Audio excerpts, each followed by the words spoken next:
It's time for Spiritual Awakening Radio.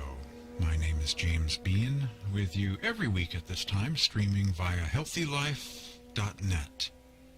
Positive Talk Radio. This week's program is the final installment in a series exploring the ascension of the soul, this week focused on the Supreme Being and the highest heavens. The fifth through the eighth regions is my focus on this week's program. In the Sant tradition of India, the highest heavens are generally referred to as Sach, meaning true eternal realm, Nirvana, Kaivalya, which means oneness. This true eternal realm is usually divided into four subsections. The fifth heaven is called Sat Lok, or the true realm. Sat Naam, true name. Sat Purush, true original being. The sixth heaven is called Alakh Lok, or the invisible realm. The seventh heaven is called Agam Lok, the inaccessible realm, also known as Nearness, a place where the soul can continue to have its individuality, or it can merge with the Supreme Being and then revert back again to its individualized state, which is quite amazing, actually, that there is that sort of freedom of choice at this high level. You can try it for a while, merging in God, and then reverting back to being an individualized soul again, if one so chooses. And the highest realm, the true heaven, the eighth plane, described as ultimate reality, the real deal, the true ultimate heavenly realm, is given the name Anami Lok, the realm of the nameless God, the nameless plane. Also, it's referred to as Radhaswami, the Lord of the Soul, or Soul Lord. It's a very yin-yang, masculine, feminine type name. Radha means soul and is feminine, and the word Swami is masculine and means Lord. So Soul Lord, literally, or Lord of the Soul. The realm of Radhaswami is referred to as Radhasoami Dham, the abode of the Lord of the Soul, the Most High, ultimate reality, the eighth heaven, the ocean of love, the upper level of oneness or Kaivalya, beyond the veils of form, light, and sound, the ultimate reality of God in the Nirguna, or formless, soundless state, the ultimate reality or Most High. God is called Nameless, or Anami, although of course God is given many different names. One of the highest names for God is the Nameless One. The fifth through the eighth planes. Earlier we talked about the physical plane, the astral, the causal, the mental, the etheric. And then, of course, now the fifth through the eighth planes of consciousness, different levels of heaven. Though it has been a long time coming, the soul, after traversing the lower realms, finally reaches its real home, Sachkhand, the true region, where even the most subtle duality between the spirit and God are transcended. The Supreme Being, Sat, Chit, Ananda, truth, existence, bliss, is found in its pure form only in this region, the saints stress. All of the previous planes of existence are but reflections of this infinite abode, according to the teachings of Seth Shivdayal Singh, the great mystic and saint of Agra, India, author of some very great spiritual classics, Sarbachan, Radhaswami prose, 2 volumes of Radhaswami poetry, a commentary on the Japji of Guru Nanak, various letters, very, very out of this world literature, especially the Sarvachan, Radhasoami poetry, describing these realms of consciousness which he explored at depth. On being admitted to Sat Purush's court, the soul revels in delight, for the inner guru has delivered what he has promised, God realization. However, a curious thing happens when the student beholds the Supreme Lord for the first time. This is at the level of Satlok, where God has form.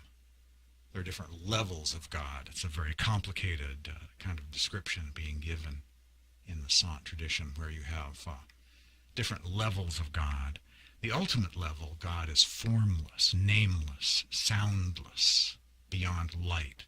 But there is a level where God has form, called Sat Purush, in the fifth plane, which is being described here.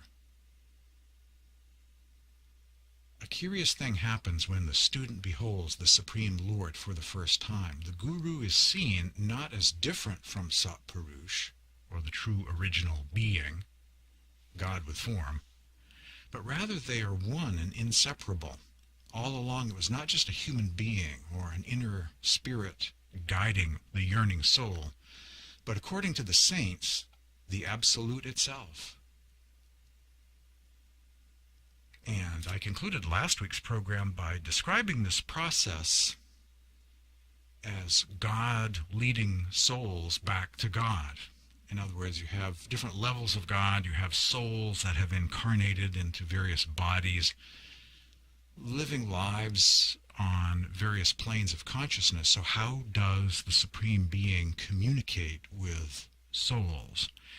And in the Sant tradition, and other mystical traditions as well, from Gnosticism to Sufism and Kabbalah, the Supreme Being communicates to souls, communicates with souls, by way of living spiritual teachers.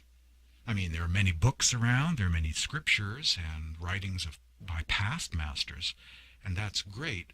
But a past master will never chastise you or specifically guide you. You're just selecting passages in a book. So in that sense, the scripture will not challenge you, will not say, hey, you've got it wrong, you're missing something. You know, those who rely only on past scriptures or interpreting the writings of people who are now dead might get something wrong. But a living master can say, hey, you've got this all wrong. Here's the real story. So a living teacher is absolutely seen as vital to the process of spiritual guidance, to get past one's own blind spots, ego, filters, cultural conditioning, that simply cannot see certain things that are important. Past masters, past mystics, past scriptures can't really reveal the whole truth. And if we are students that haven't got it all figured out yet, we're very likely to misunderstand things. Thus the need for a teacher. If one is a student, then that implies there is a teacher. If there are no teachers, how can there be students? Textbooks alone, scriptures alone are not necessarily enough. There has to be a teacher in the classroom, or else it might just be all chaos, paper airplanes flying, recess all of the time, vital clues being missed. In the Sant tradition, a living teacher is required. And of course, throughout history, we've had living teachers. So whenever we honor a living teacher, we're honoring past teachers too, because that's what they once were. I mean, in world religions and traditions, sometimes we get very complacent, and we think of teachers as being pages of a book. But wait, someone wrote that book. It didn't drop from the sky. There once was a living teacher being quoted. That means they had a body, and they were alive on planet Earth, and they had students. Sure, eventually some of their writings were written down, and we now have scriptures and scrolls and things. But before that, what were they? Once upon a time, they were living teachers, walking the earth, breathing the air, like you and I. living teachers are absolutely essential. And when we honor living teachers, we honor past teachers who once were living teachers, living masters, living Sant Sat gurus. I mentioned near the end of last week's program that the Supreme Being uses teachers, especially those without ego. Those without ego can act as co-workers with the divine, or reflections of the divine, worthy channels of the divine in the physical plane. And so the Supreme Being, working through living teachers, can teach, guide, and communicate. Now, in the Sant tradition, and this is also true of Sufism and other schools of mysticism, there is an inner master. The inner master may be a kind of luminous reflection of the living teacher, the same image, only in the astral realm, or one of the inner realms. So we have the inner master. And there are different levels of the inner master on the astral plane, causal plane, mental plane. And then eventually, when the soul reaches the fifth plane, as I just shared a passage here from the book Enchanted Land, describing the Supreme Being as having the same image for the individual as their teacher. This Sat Purush, or level of God, is responsible at that point for taking the soul further in its journey back to the formless God. So a bit more complicated, but to put it more simply, to just distill this into something more comprehensible and less about emanations and levels of God and planes of consciousness. The Supreme Being guides the soul through a living teacher, brings the soul to the inner master. Working through the outer master, souls are brought to the inner master. And the inner master guides the soul back to the fifth heaven again, to God with form, known as Sat Purush in the Sant tradition. And then Sat Purush guides the soul back to the formless state. So in other words, basically, the formless Supreme Being uses forms that the soul is willing to work with to guide that soul back to this formless state once again. The formless God uses various forms at different levels or different heavens or planes of consciousness to guide the soul back home again. It's an amazing thing, really. It's an amazing thing to see going on in the world. Though Sachkhand is the last and final stage, according to the saints, there are 3 further levels within it, kind of degrees of intensification. Alakh, the invisible realm, Agam, the inaccessible realm, and Anami, the nameless plane, also referred to by some as Radhasoami. Upon merging with Sat Purush, the spirit, the soul, is taken further up into the very depths of the Absolute, experiencing what no words or approximations can adequately describe. Seth Shivdayal Singh says, "It's all wonder, wonder, wonder. Wonder, wonder, wonder has assumed form." Baba Fakir Chand, in his usual iconoclastic manner, described the highest state as follows: "Beyond Agam is only realization. I do know that there is something in me that listens to the supreme sound current. What is that? That I do not know. I used to listen to bells, thunder, the veena, but now I listen only to the one sound, which is an unbreakable tune, about which I cannot say any word. It is what it is. Now, at this age of 92 years, I do not care for the sound and light too. Why? Because the light is seen by me, Sat Purush, and the sound is heard by me. Then who is great, sound or light, or he who sees it and listens to it? So far my realization is concerned. The bubble, will merge in the ocean. Light will merge in the light. A passage from Baba Fakir Chand, a guru in the Radhasoami tradition. According to the saints, it should be remembered that Sat Purush is not some mysterious God which is vastly greater than our limited selves. Rather, it is, in the most profound sense, our very beings. We are not less than it, nor greater than it. We are it. No subject, no object, just pure, unqualified being in an ocean of infinite creative power. It may appear that the Master and God are separate from the disciple, but in truth they are but expressions of the same whole, the same one. A passage from the book Enchanted Land by Professor David Christopher Lane, published by the MSAC Philosophy Group, describing all of the various heavenly realms and various quotes by different masters about the different realms of consciousness. And I've used this book during this series of programs on the Ascension of the Soul, describing the astral plane, causal plane, mental plane, etheric, the Banmore Gufa, whirlpool cave, and so on. And now, of course, the highest realms. In summary, one grasps the central sounds of the lower realms and progressively is drawn upward to the sounds of the higher realms. Ultimately, one reaches the center of the original sound, the essential divine sound, and thereafter attains the ultimate state, the state beyond the sound. The yoga of sound, or Surat Shabd Yoga Meditation as it is known, must be practiced in order to attain this nameless, soundless state. It is fully elaborated and described in the Upanishads and literature of the saints or sants of India.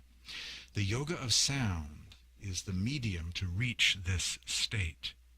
The greatest good is in the attainment of this ultimate state, the nameless state. That's a passage by Maharshi Mehi Paramhans in his spiritual classic, Philosophy of Liberation. Also from Philosophy of Liberation. The state beyond sound is acknowledged in the teachings of saints as the goal of their teachings. In addition, their writings accept manas jap, the repetition of a sacred name, also known as simran or zikr, manas dhyan, concentration on a form of the divine or one's master, one's teacher, drishti yoga, the yoga of light, fixing the mind on a point, accessing the third eye center and inner light, and nada sadhana, or Surat Shabd Yoga, concentrating on the inner sounds of the different realms or spheres as means to reach the soundless state. These four techniques are therefore essential in Sant Mat, the path of the masters. That's a passage once again from Philosophy of Liberation, describing the goal of the meditation practice. There is the repetition of sacred names, there is the visualization of a divine form or the form of one's living master, living teacher, the contemplation of inner light, and the meditation of inner sound. And these eventually lead the soul to the Supreme Being beyond the light and the sound.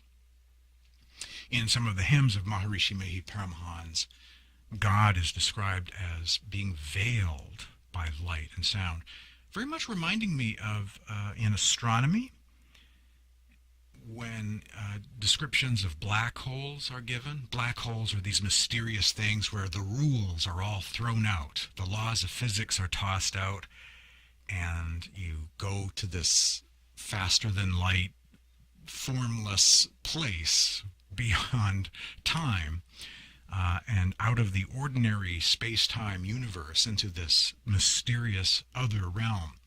And quite often the Supreme Being is described as being like that in the teachings of mystics. You reach this formless, timeless realm beyond form, where the normal laws of reality no longer apply.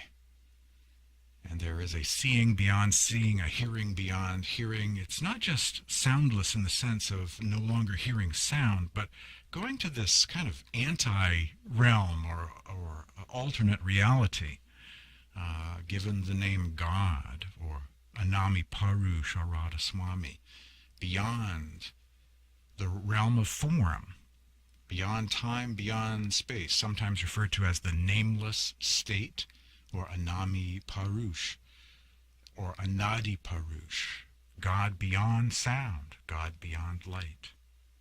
After the break, I will explore more about what is described as the Supreme Being, the Lord of the Soul. You're hearing Spiritual Awakening Radio, exploring the ascension of the soul.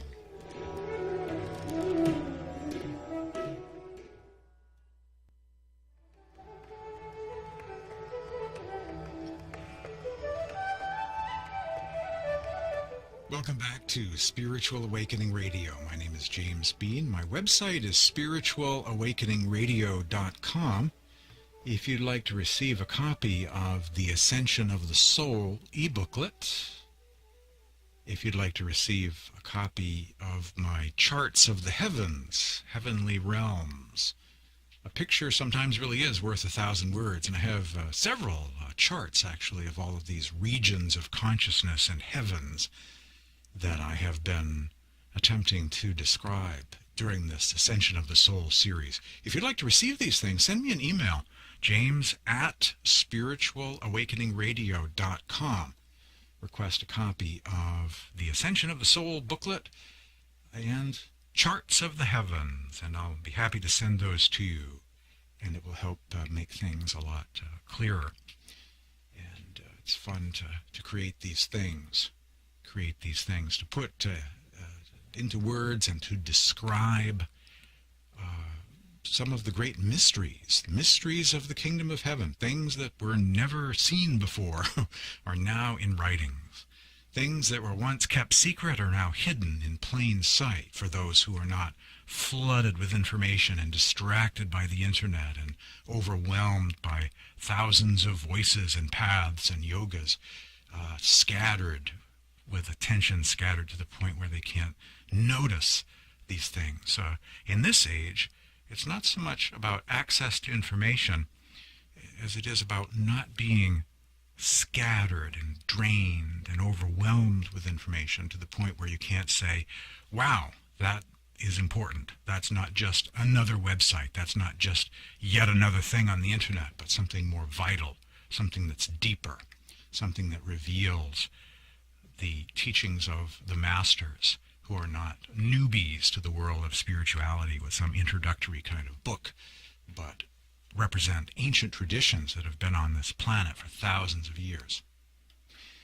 So the Supreme Being is described by saints and mystics and masters who have made this journey of ascension. For thousands of years on this planet, various masters have been sharing what they have seen, what they have heard. Very much like you have the modern near-death experience, the modern-day NDE. An even older tradition are these various descriptions of heavenly realms. You have the Tibetan Book of the Dead and Hindu Upanishads and countless writings of various saints and mystics and masters. And these have been with us the whole time, although not necessarily terribly mainstream, not terribly recognized outside of the mystic community that cares about making this journey. Only mystics seem to care about mysticism. And it's my privilege to be sharing this information today. It is all love, so says Radhaswami. In the Sarbachan Radhaswami poetry by Seth Shivdayal Singh are hymns of praise, conversational prayers directed towards the friend, the beloved, the object of his communion, the lover of his soul, the merciful Lord of the soul, Radhaswami Dayal. In this loving context of devotional bhakti, Mystical experiences in Surat Shabd Yoga, inner light, inner sound, take the devotee soul upon an interior journey beyond illusion, beyond time and duality, to an ultimate reality, the ocean of love. Swamiji Maharaj, also known as Seth Shiv Dayal Singh, describes as omnipotent, omniscient, and omnipresent, with attributes of grace, mercy, love, bliss, and peace. Says Swamiji, hear the sounds of bell and conch shell which resonate and reverberate in the thousand-petaled lotus. And I hear the melodious and wondrous sounds of the harp and the flute, or the bansuri in Banwar Gufa. I tune and hear the rhythm of drums and fiddle. There are reverberations and the sound of the kettle drum reverberating. The ambrosial rain falls in 1,000 currents, and the heavenly sphere revolves like a wheel. I go round and round, losing all my strength and ego, and becoming utterly humble and dependent upon the Supreme Lord. I behold Radhaswami every moment. I have now completed this doxology, O Lord. Confer upon me your grace, which is ambrosia, which will immortalize me, putting me beyond the realm of decline and death.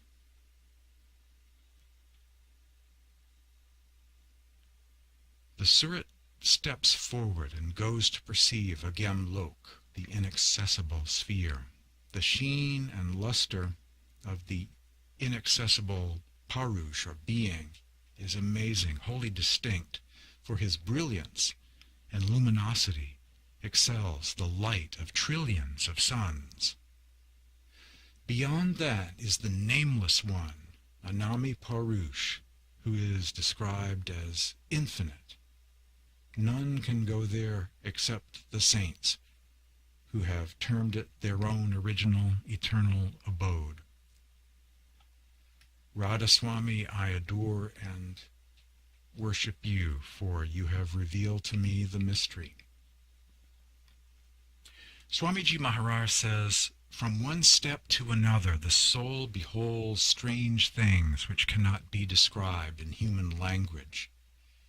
Every region and everything is utterly beyond words. What beauty, what glory! How can I describe them? There is nothing here to convey the idea. I am helpless. Love plays the supreme part. It is all love. So says Radhaswami. That's Swamiji's description, or part of his description, of the realm of the Lord of the Soul, or Radhaswami, or Anami Purush, the highest heaven. All love. The drop of the soul returns to the divine ocean once again and discovers that it is an ocean of love. The name of the program is Spiritual Awakening Radio. After the break, I will share with you ingredients of a viable living spiritual path, a living mystic path. Stay tuned.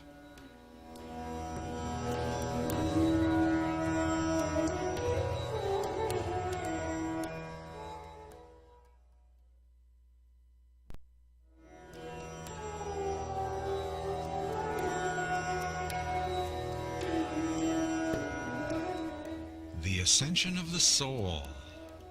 My focus this week on Spiritual Awakening Radio.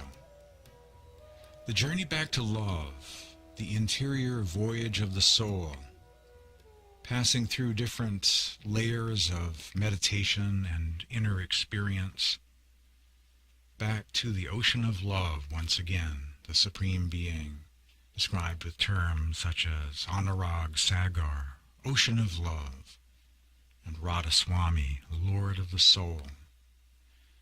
The drop merges back into an infinite ocean of love once again, something more wonderful. People anticipate bad things happening and sometimes dwell on negative near-death experiences, for instance. Everyone is willing to duck, trying to avoid something bad happening. But according to the teachings of the masters, what's really most amazing of all is just how much love there really is. That you didn't see coming, did you? That is the shocking revelation. More love than we know what to do with or can comprehend. A thick atmosphere of love beyond our wildest dreams. That is the reality, according to the masters. Ingredients of a living mystic path. And this, again, is not something new invented last Tuesday in some introductory metaphysical book for sale somewhere. If this is all real, then this means for thousands of years on this planet, there have been at least a few individual seekers, mystics, sages, and whatnot, that have already made this journey of ascension. It's not just all in the future, uncharted territory. Someday we're going to be doing this. For thousands of years now, there have been a certain number of people that have already made this journey and have described it to their friends, written it down, composed hymns to try and do some justice to it. This is not a new truth. This is an ancient truth. This is a truth before the beginning of the Big Bang. This is something that's been around with us always and that we carry within us. This is not something newly invented. So what are the ingredients of a living mystic path that leads to something beyond doctrine and beliefs and sectarian affiliations? Everyone's got that, right? Everyone's got some kind of affiliation or belief system. But how do we see? How do we hear? How do we ascend? How do we go from here to there through a spiritual practice? And what are the types of things to look for in a living teacher, a living spiritual path? The ingredients of a living mystic path, Gnostic Sant parallels, something I composed a while back. In the Corpus Hermeticum and Nag Hammadi scriptures of the Middle East are and were described all of the ingredients of a living, viable, mystic path. And here I describe the parallels between ancient Western scriptures and traditions and living Eastern traditions that are essentially teaching the same thing, although, of course, they have a different language and they have different terms for some of the same states of consciousness, but it's really all just the same thing. I really don't think of world religions in terms of different opposing teams that are competing for our votes or our allegiance, but rather the same sorts of things going on in different cultures of the world. So the heavy-hitting sectarian warriors with the one true church, the one true mosque, the one true sect, the one true fundamentalism, you've got them everywhere. You've got mystics, and you've got all sorts of similar kind of organizations and spiritual movements going on in different geographical regions of the world.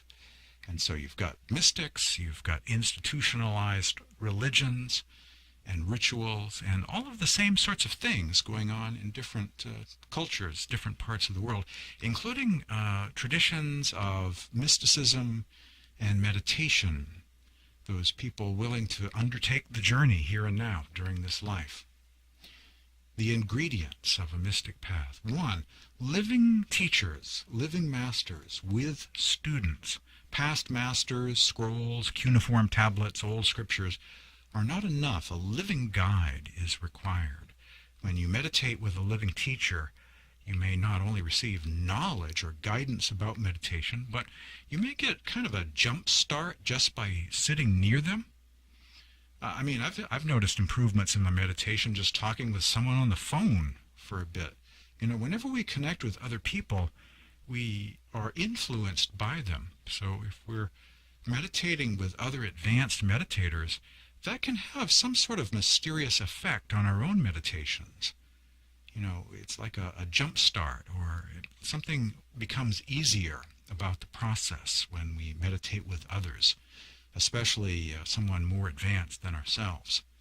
It just seems to be that principle where 2 or 3 are gathered in my name, I am there in their midst. There's just some sort of energy, a group energy that is present. 2, a cosmology of several heavens or inner regions or planes. There's not just one heaven, up and down, heaven, hell, 2 choices, a door number 1, door number 2. There is a whole cosmology of several different heavens. And you find that in the Jewish tradition, the Sufi tradition, the Sant tradition, Buddhism, Hinduism, multiple heavens, many different levels of consciousness, many different heavens. 3, an understanding that souls can access these realms here and now during this present life, a present tense kingdom of heaven, in other words, that's available to souls right now. We don't need to postpone the spiritual life till some other time in the future after death when some magical date on the calendar rolls around, second coming, third comings, fourth comings. We don't need to postpone spirituality till some hypothesized future age. It's right now. It's either now or it ain't at all, right? It's either real or it ain't. 4, an initiation into the mysteries of the heavens is communicated by living teachers, imparting to spiritual seekers the meditation techniques and sacred names so we can do this. We learn the practice so that we can undertake this journey. We learn what we need to do.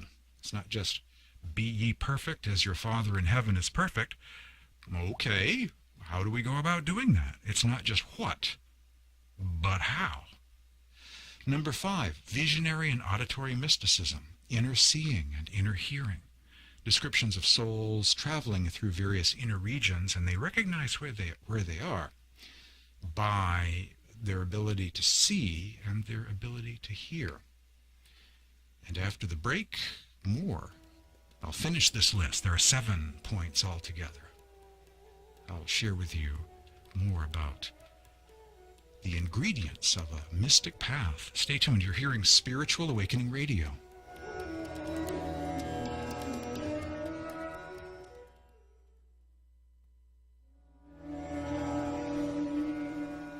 Welcome back to Spiritual Awakening Radio here on healthylife.net, Positive Talk Radio. My name is James Bean, with you streaming live every week at this time, exploring the world of spirituality, comparative religion, meditation, mysticism, and books. To receive a free copy of my booklet, The Ascension of the Soul, as well as links to my charts of the heavens, the heavenly realms I've been attempting to describe during this series on the Ascension of the Soul, just send me an email at this address, james@spiritualawakeningradio.com. Visit my website, where you can access daily spiritual quotes via social media. You can access my blogs. I have links to various podcasts on demand by way of healthylife.net.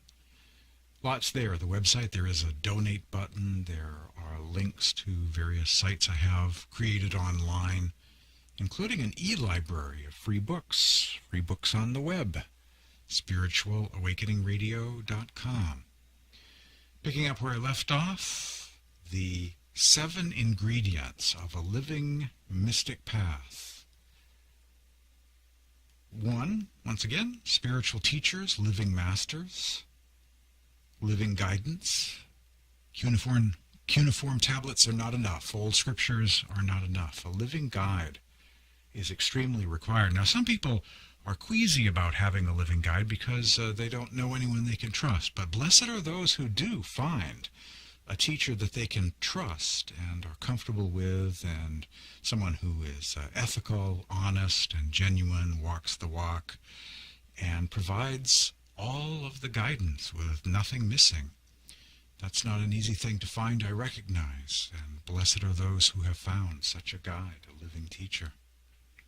2, a cosmology of several heavenly realms. It's not just a matter of heaven, hell, upstairs, downstairs, but even in early Christianity, if you read the unedited New Testament, all of those writings, you find references to 7 heavens. The same is true in the Jewish tradition. references to 7 heavens and the God beyond the 7 heavens. There is a cosmology of several heavenly realms described by everyone in the world of mysticism, spirituality, path of the masters, Sufis, Sants, Essenes, books of Enoch. Everywhere you look, within especially, you'll find that there are several heavenly realms. 3, an understanding that souls can access these realms here and now, during this present life, in the present moment.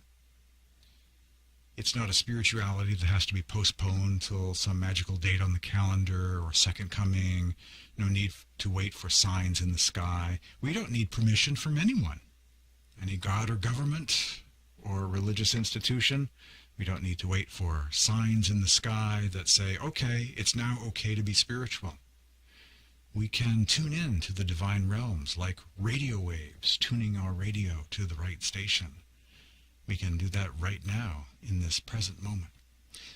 The world of time will never give us permission to be timeless. Time will only take up our time. But we can tune in to the timeless realm by way of meditation, here and now. And if we think we're not very good at meditating, that becomes a kind of self-fulfilling prophecy, a kind of law of being or self-sabotaging belief. But we can take off that belief like taking off a winter coat and have a good meditation all the same, because we really can, if we only just knew it, if we can only step into it here and now. 4, there is an initiation offered into the mysteries of the kingdom of heaven. As the author Jacob Needleman once pointed out, in Western religions, we're told a lot of ideals. Be ye perfect as your Father in heaven is perfect. Okay, great. What do? Do I sit? Do I chant a certain word? Do I take a deep breath? Give me some instructions. How do I get there from here? It's not always about what, but how. One can learn the secrets. One can learn the techniques of meditation practice, can receive that instruction on how to do this, how to make this happen, how to receive the ingredients of a meditation practice. 5, visionary and auditory mysticism. The soul has ears and eyes and can see in other realms, even as the 5 senses allow us to interact with the physical world. We can spiritually see and hear. 6, mystics have an ethical code, and this ethical foundation includes a vegetarian diet. Especially with light mystics of the world religions, they're all vegetarians, and it's as if there's something heavy about meat that darkens our vision, and that's what they actually say. If the soul is in control, then the values of the soul assume control, and that pertains to non-violence in thought, word, and deed. If we have outer peace, if we have inner peace, we can, in that stillness, in that tranquility, have a great meditation. So it's all about cultivating peace wherever we go, in this world or in realms beyond. Peace is the way. And number 7, the goal of the teachings and meditation practice is experiencing direct union with the Supreme Being. There is a kind of paradox. Mystics describe several heavens, and it's easy for some people to come away with an impression that God is thousands of light years away, and it'll take lifetime after lifetime to slowly make this ascension back. But that's not really true. God is within us right now. It's not really a physical kind of soul travel, traveling across millions of light years of interstellar space. It's really more of a shift in consciousness from lower to higher, from outer to inner. And it's not really a matter of distance. So, although there is this ascension process described by masters, mystics, sages, and Gnostics, but really, God is only a few seconds away in meditation. Not far away. And the mystics always have an intimacy with God, like Rumi, like Kabir. They all describe this ascension of the soul process, but they also speak of God as the beloved and have communion with some perceived level of God here and now, in the present moment. So it's a journey of ascension, but God is not millions of light years away, far, far away.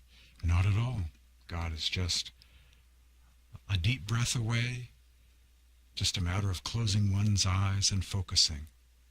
We're somewhere already, and all we need to do is become aware of the Supreme Being by way of meditation. Thanks for joining me today on Spiritual Awakening Radio.